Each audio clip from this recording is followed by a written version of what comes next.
So I'm Jo from Specialist Language Courses. Hello from the UK, sunny Brighton. And today I'm going to talk to you, as Rebecca said, about the importance of listening. Listening to your patients, which I consider to be an essential skill for communication from day one in your jobs. So I'm going to look on how it can really help you with your clinical communication, and specifically the clinical communication criteria in OET. So first of all, let's have a little look at why is it important to listen. So we listen, and what we hear guides our response. We then respond to our patient, and our response can be used to find out more information, and we listen again. So it's like a cycle of listen and respond, listen and respond. And this is essential in a healthcare setting. So I'll explain a little bit more about what I mean by this. So if we have a look at the next slide, imagine you've just listened to a patient who's a bit worried, and she says, I'm really worried about the surgery. And we might respond, it's understandable. Is there anything particular that's worrying you? And then we need to find out more information, and we listen again. And they might say, I'm worried about the general anesthetic. I'm just terrified that I won't wake up again. And so we need to respond to this concern. So we might say, oh, I can see that you're worried. Let me just explain a little bit more about it. So backwards and forwards, backwards and forwards. So we'll look now at how it can be used for OET speaking, and specifically the clinical communication criteria. So it's useful for all aspects of the speaking. Obviously, we have to listen, but I'm going to look at 4 particular areas. So why should we listen? We should listen because it helps us with relationship building, exploring the patient's ideas, concerns, and expectations, information gathering, and information giving. So let's take a look at relationship building first. So for relationship building, we need to listen to show the right kind of empathy. Okay, many times I have candidates and students preparing for OET, and they just use the same phrase again and again and again. But it's not always appropriate to say, I understand you're worried, because perhaps they're not worried. Perhaps it's something else. So we really need to listen to what our patients are saying so we can respond with the right kind of empathy. I'll show you what I mean by this. So imagine your patient says this, I woke up and I was struggling to catch my breath. I just couldn't breathe. I thought I was going to die. You know, here they're clearly worried. They're scared. They've had a really scary experience. So if you look at the first response, where the healthcare professional said, I understand your concerns. That must have been frustrating. Well, they've not really listened to what the patient said. There's no indication that they're frustrated. It's more that they're scared. They've had, you know, a really, really frightening experience. So the second response would be more appropriate. Oh, that must have been very scary for you. And just by telling your patient that I hear you and I understand is really good for relationship building, to build a rapport with your patient. Let's look at another example. So here we've got a patient who's perhaps been stuck at hospital for a long time, and they're a bit frustrated and they want to go home. And they say, I've been here for hours. I don't want to stay any longer. I just want to go home. The first response here in red, I understand you're worried, but I can reassure you that everything will be fine. So here they've not really listened to what the patient said. There's no indication that they're worried. And there's no indication that they need reassurance. They're frustrated, perhaps a little bit annoyed because they've been stuck at hospital and they want to go home. So the second response, which is, I know and I understand that it's frustrating having to wait so long, but it's really important that we wait for the test results before you go home. It's much more appropriate, and it really demonstrates that you've listened to your patient. You're saying, you know, I know it's frustrating, I appreciate that, and then stressing the importance of staying a little bit longer. So if we show empathy before we give advice or stress that something's important, we're more likely to get the patient on side and agree to what we're advising. Okay, so we're going to do a little poll now. So we have 3 options, A, B, C.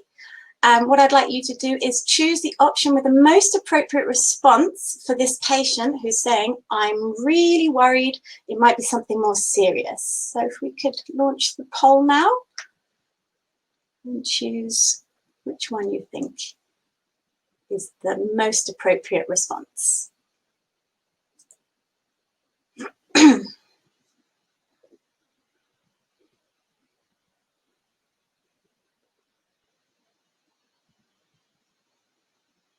Okay, we're getting lots of different answers. I can see the majority are going for one particular one.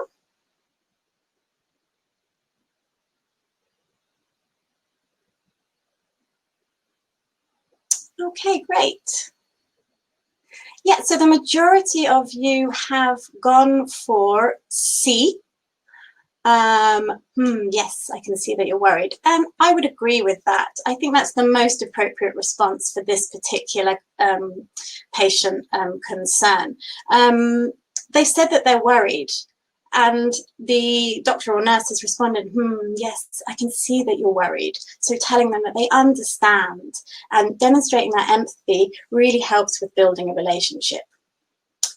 B is not really demonstrating that you've listened to your patient. It's almost ignoring them and saying, okay, do you mind if I ask you a few more questions, and going on to the next task in the roll card, perhaps. You know, and this is something that I see quite a lot when people are beginning their OET preparation. They're so concerned with going through the task on the roll card that they forget to listen to the patient and respond.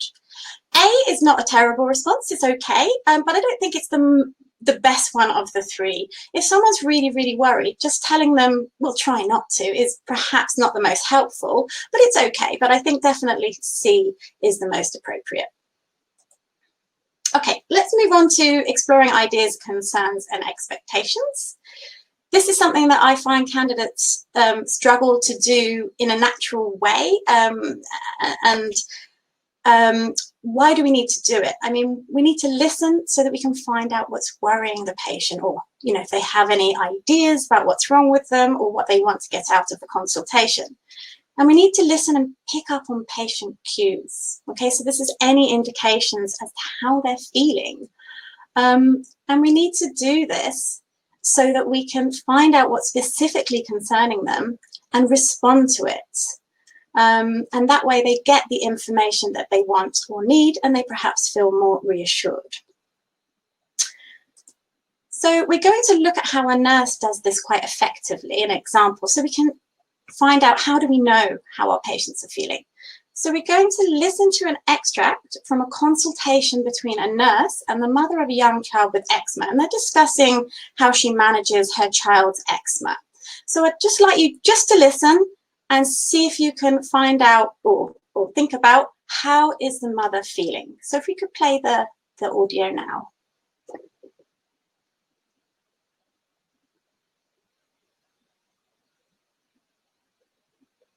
Does your son have any medication prescribed for his eczema? Well, he was prescribed a steroid cream, but I don't use it. Okay, is there any reason why? Well, I don't really feel comfortable using it. I have read online that it's not good to use on a child. Okay, is there anything that particularly concerns you about the steroid cream? Well, I read that steroids are addictive and can cause long-term problems, so I don't want to risk it. I see. Well, it's understandable that you're worried, but let me reassure you that it's a very small dose of steroids and applied only to the skin. I'm not sure. I understand you're hesitant, but I can assure you that it's very safe to use. It's been prescribed specifically for your son's eczema, and it's really... Okay, thanks. Okay, so another poll. How is the mother feeling? So here you've got 3 options: A, annoyed, B, concerned, or C, judged. So when the poll comes up, choose which option best describes how the mother is feeling based on what you heard.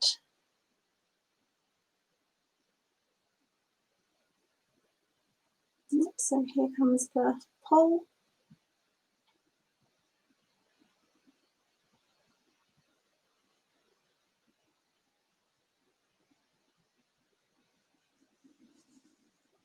Great.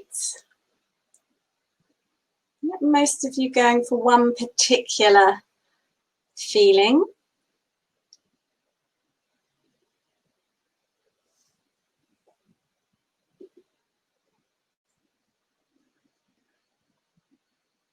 Okay, so yes, thank you very much. So the majority are going for concerned, which I agree with too. They're clearly concerned about, excuse me, she's clearly concerned about using the steroid cream. There's not really an indication that she feels judged about how she's managing her child's eczema or even particularly annoyed. She's clearly concerned. And let's look at how the nurse picks up on this, and let's look at where the mother indicates that her concern. So if you look at the next slide, what we've got in yellow is where the patient or the mother of the patient is showing her concern. So, you know, I've got this, but I don't use it. I don't feel comfortable using it. And it's like, well, I don't want to risk it. So here the nurse in blue at the top two, she's really exploring why so that she can relate her explanation to these concerns.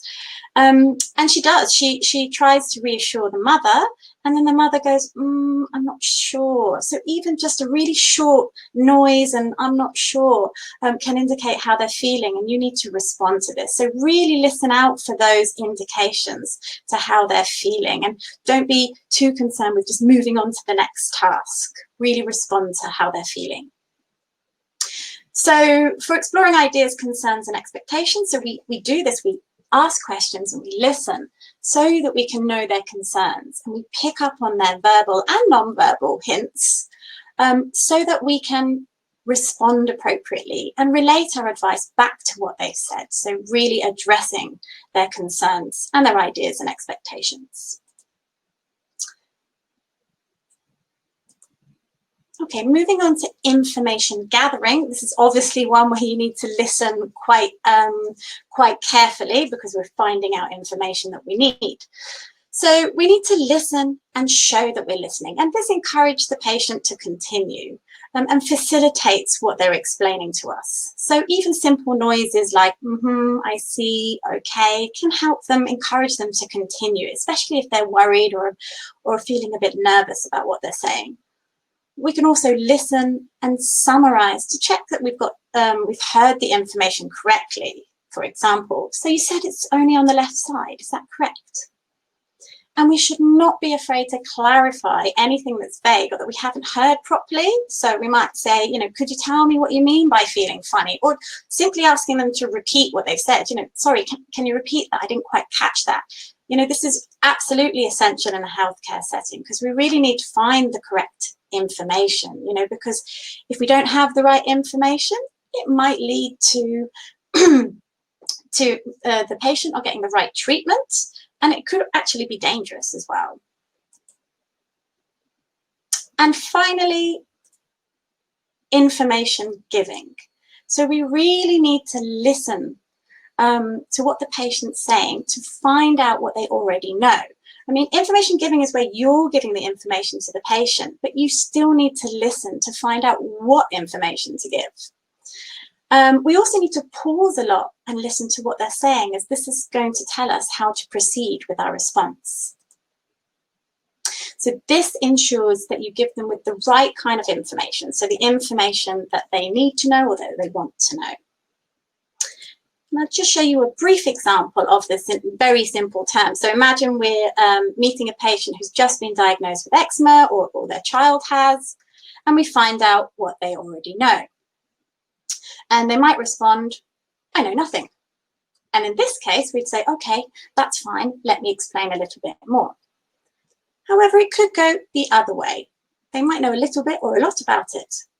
And in that case, we need to confirm what's correct or perhaps what's incorrect, and then signal that we're going to explain a little bit more. So why develop the skill of listening? Well, it's essential for clinical communication, not only for the OET exam, but for real life patients. You know, and developing these skills will really, really help you with your future career. And I truly believe, and feedback that I've got from previous students is you can use these skills from day one in your job. You know, it's really, really important for interaction, for communication, and for better treating your patients. There is a handout that I think is available to download, which has all the information from these slides, so feel free to download and keep that. So thank you very much. I'm going to hand over to Steve now, who's going to carry on. Bye.